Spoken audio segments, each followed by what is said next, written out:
pembelajaran kali ini, yaitu pembelajaran bahasa Indonesia. Kita akan sama-sama belajar pada tema 1, indahnya kebersamaan. Pada pembelajaran kali ini, kompetensi intinya adalah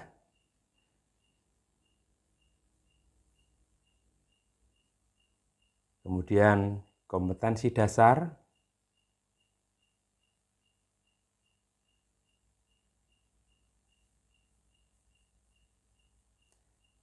pada pembelajaran kali ini, Pak Guru akan membagi dalam beberapa bagian supaya memudahkan kalian untuk memahami pembelajaran ini. Pembelajaran yang akan kita pelajari kali ini adalah mengenai gagasan pokok dan gagasan pendukung. Yuk kita sama-sama belajar.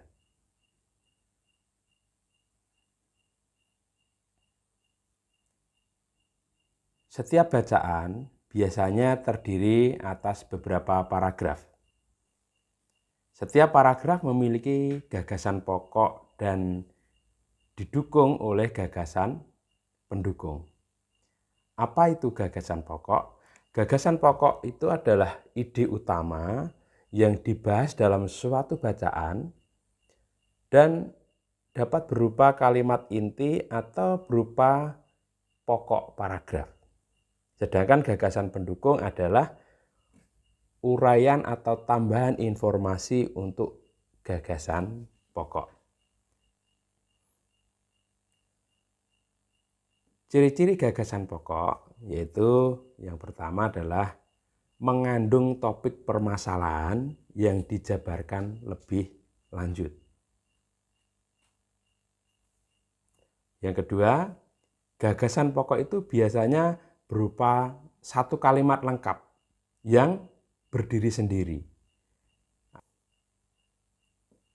Dan yang ketiga, mempunyai arti yang jelas tanpa dihubungkan dengan kalimat lainnya. Kemudian dibentuk tanpa kata sambung maupun transisi. Nah, bagaimana kita bisa menemukan gagasan pokok? Ada beberapa hal yang bisa kita lakukan. Cara yang pertama adalah dengan membaca dengan cermat. Kalau kita membaca dengan cermat, kita bisa menemukan gagasan pokok dalam bacaan yang kita sudah baca. Bacalah kalimat demi kalimat di dalam paragraf pada teks tersebut dengan cermat. Jadi jangan terburu-buru, tapi harus cermat. Dan pahami juga apa yang sedang dibahas atau dibicarakan dalam teks. Setelah membaca teks itu, secara keseluruhan tentunya, jawablah pertanyaan berikut. Apa pertanyaannya?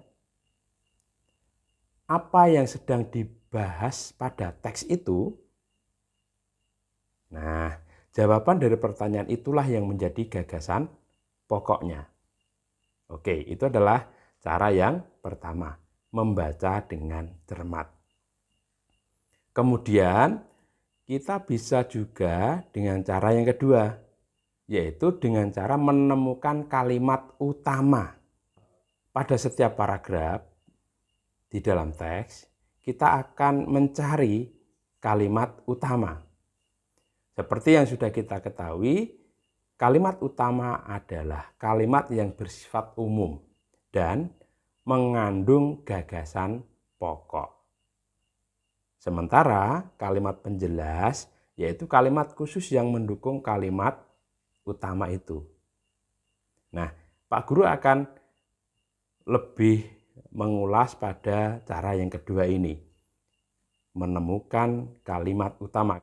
Gagasan pokok itu berada pada kalimat utama. Oke, kita lanjutkan.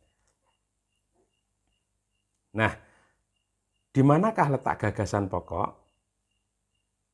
Kita coba belajar dari teks yang sudah ada, yang sudah Pak Guru buat. Yuk kita baca sama-sama ya. Indonesia merupakan negara yang kaya akan budaya. Dengan jumlah pulau yang begitu banyak, memunculkan sebuah keberagaman dalam beberapa aspek, misalnya keagamaan, budaya, suku, dan ras. Meskipun demikian, bangsa Indonesia tetap bersatu sesuai dengan semboyan Bhinneka Tunggal Ika.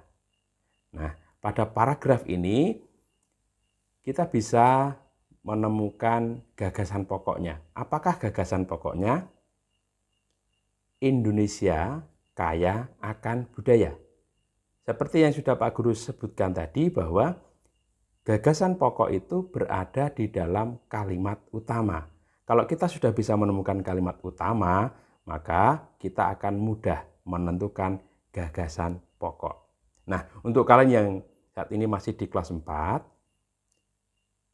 untuk menentukan gagasan pokok, nggak apa-apalah kalian cari kalimat utama dan kalimat utama itu dijadikan sebagai gagasan pokok. Tidak apa-apa, karena kalian saat ini masih di kelas 4. Tapi nanti kalau sudah naik kelas dan naik kelas lagi, ya kamu harus bisa membedakan mana gagasan pokok dan mana kalimat utama. Oke.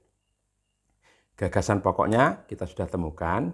Di manakah gagasan pokok pada kalimat itu?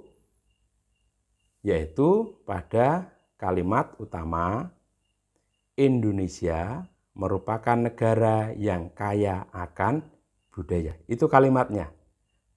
Gagasan pokoknya, Indonesia kaya akan budaya. Nah, letaknya di mana? Letaknya ada pada awal paragraf. Karena letaknya ada di awal paragraf, maka ini disebut paragraf deduktif.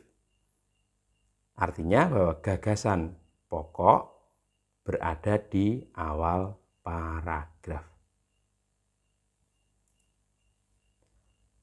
Terus yang kedua,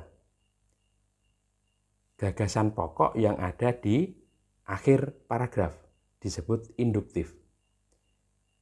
Pada bacaan, kita baca sama-sama. Selain pakaian adat, setiap daerah di Indonesia juga memiliki tarian khas. Tari Saman dari Aceh, tari Kecak dari Bali, tari Yapong dari DKI Jakarta, dan masih banyak yang lainnya. Masing-masing daerah memiliki ciri khas tariannya. Tarian daerah adalah warisan berharga yang dimiliki bangsa Indonesia yang harus kita lestarikan.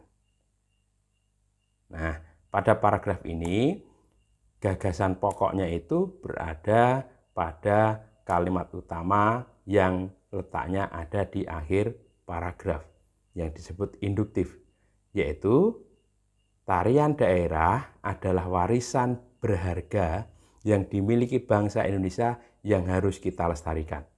Itu kalimat utamanya.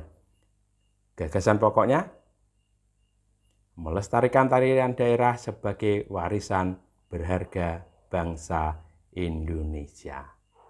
Ya, semakin paham ya sekarang. Baiklah, sekarang yuk kita lanjutkan ke bagian yang ketiga. Letak gagasan pokok yang ada di awal dan akhir paragraf yang disebut dengan campuran. Pada bacaan, kita yuk coba baca ya. Kita harus bangga dengan budaya bangsa Indonesia.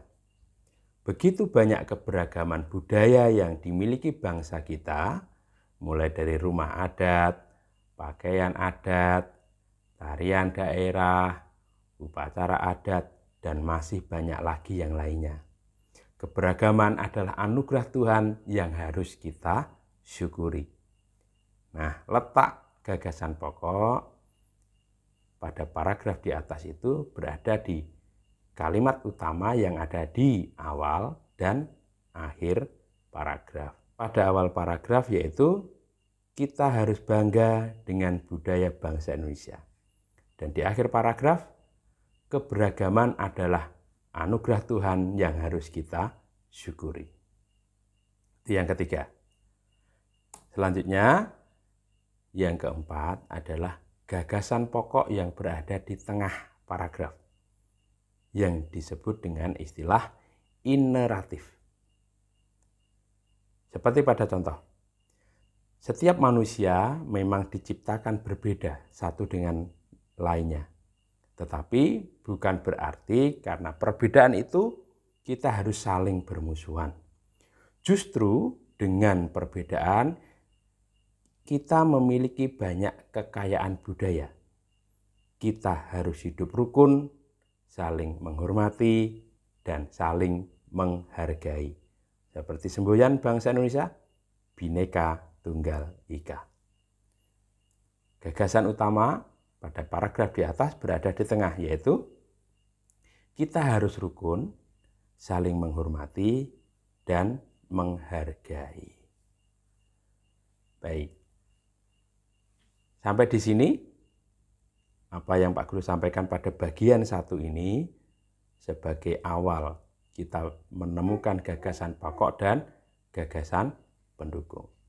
Kita akan lanjutkan lagi pada bagian berikutnya, yaitu bagian yang kedua, menemukan gagasan pokok dan gagasan pendukung. Sampai jumpa di video selanjutnya.